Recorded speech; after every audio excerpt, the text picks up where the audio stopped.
there seems to be an inability by some of you to grasp that writing isn't merely a craft that was designed for entertainment. In fact, it was never really about entertainment. That's something that has developed in the last century, which we're not going to get into. But it was meant to be a form of enlightenment. It was meant to be a form of elucidating us about the human condition and about things, when it comes to fantasy in particular, things that are not expressible through everyday interactions or individuals.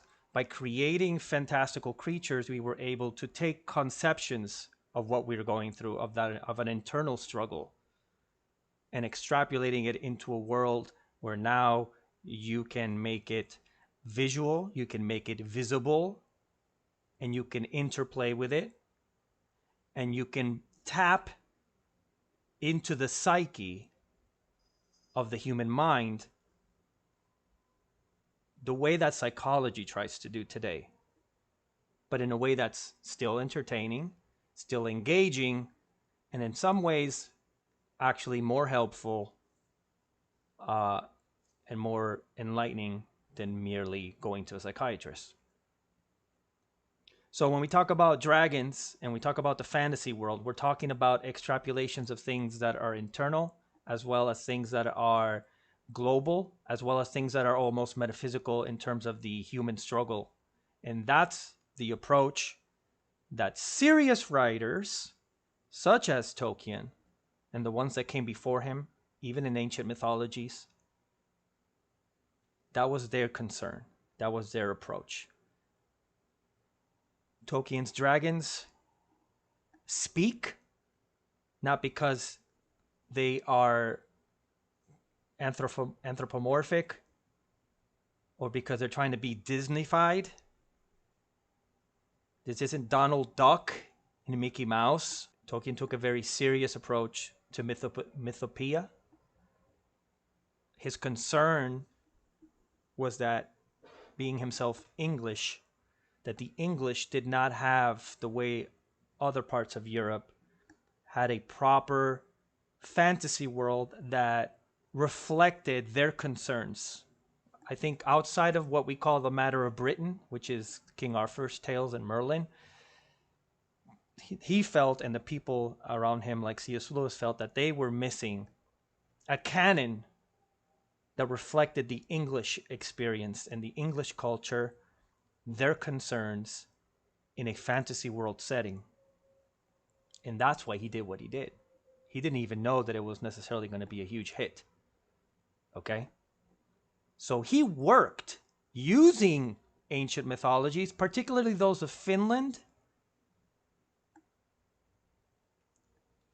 as well as many others, in his vision of how dragons work in the fantasy world, and particularly in what he was developing to be a saga concerning Middle Earth.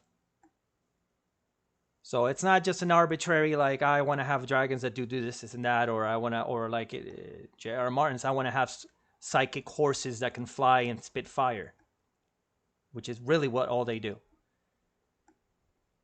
The blood hybrid connection makes no sense. It has no correlation. You never really had Tolkien say that there was any kind of such thing, even with the elves, outside of when they actually mate with humans. So unless you're telling me that the Valyrians mated with dragons, the blood hybrid connection doesn't make no sense. It's ridiculous. It's literally childish. The dragons in Tolkien's world speak. Why? Because it goes back as far as the Bible. When the Bible says the Word was God and God was with the Word and the Word became God, word is the capacity to think. The capacity to reason is what allows human beings to then be able to speak. That's why your animals don't speak in the real world, because they're not necessarily capable of reasoning and extrapolating thought outside of the immediate moment. They don't think about the future necessarily. They react and they remember things, right? So dragons speak in his world because they can reason, because they are metaphysical, they are more evolved than even the humans in the world that are there. They are primordial energetic gods in a way that have a role to play in the saga that is unfolding in the world.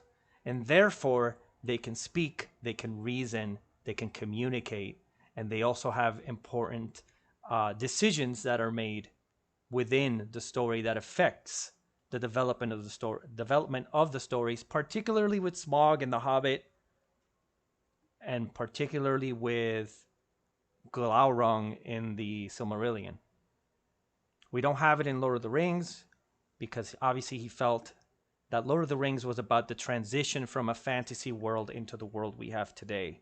And so dragons did not really have a place in that at that point. Also, they would have been given an extremely unfair advantage against the humans, against the people of Gondor. The reason dragons exist is the same reason that the Balrogs exist. They are metaphysical, powerful entities that could contest the gods. But you don't have the gods involved in Lord of the Rings. You don't have the Valinor, the Valmar involved in it. So it makes no sense. And this is another problem with Game of Thrones, to pit something that is metaphysical and powerful on that level against something that is human and vulnerable. You can't win. I mean, that's the whole thing even in Game of Thrones. The moment you involve dragons, humans are irrelevant because the dragons can burn everything else, everyone to a crisp. They are like nuclear bombs. The dragons, at best, could be a symbolism for the nuclear bomb in the sense of like the immense power that it is to be able to wield a dragon. If they had made that correlation in Game of Thrones, I would give him credit, but that's not really what's happening. So it's not about anthropomorphism. It's not about making them speak or not speak. It's not about the fact that they're writing them or not. It's the fact that they really have no say in anything that's going on in the world of Westeros. We can admire the sheer ferocity that they have, their existence, how huge they are, because the moment you bring them into play, humans really look small. And that's something that I did like about the story, although I felt that it got completely dropped. And I don't read the books, and I'm not going to, because it's trash to me. I like to read stuff that's enlightening. Again, that was meant to be the purpose of literature and why these symbols exist. Dragons exist in a symbol not just in the West, but also in the Eastern world for reasons. They represent something that you cannot explain in words, but that you feel a connection to because it reflects something internal about yourself. And what that means to every culture and every person is different. And I don't pretend to explain that what it means to you, because what it means to you will mean different to me. But that's why it exists, and that's why you are feeling drawn to it. And that's why writers use it traditionally all the way since ancient mythology. And that's why it is a relevant discussion to talk about how George Martin is using them versus how people like Tolkien is using them. And when I say Tolkien, I mean everyone before Tolkien up to Tolkien. Because it represents something bigger. It's about the symbolism behind the dragons more than it is about a huge dinosaur. They could have just been dinosaurs then. You know what I mean? It's more than just a huge dinosaur that's flying in the sky and that can breathe fire and has a material existence. It's more about the material existence of the dragons. And if people can't comprehend that, then maybe you should continue to read little kid books and, you know, watch it for what it's worth, and that's fine. But that doesn't demean the comparison and the fact that unfortunately Martin has dumbed down something that is in literature is way more symbolic and could be used to greater effect than just having them as horses that can be ridden in the sky.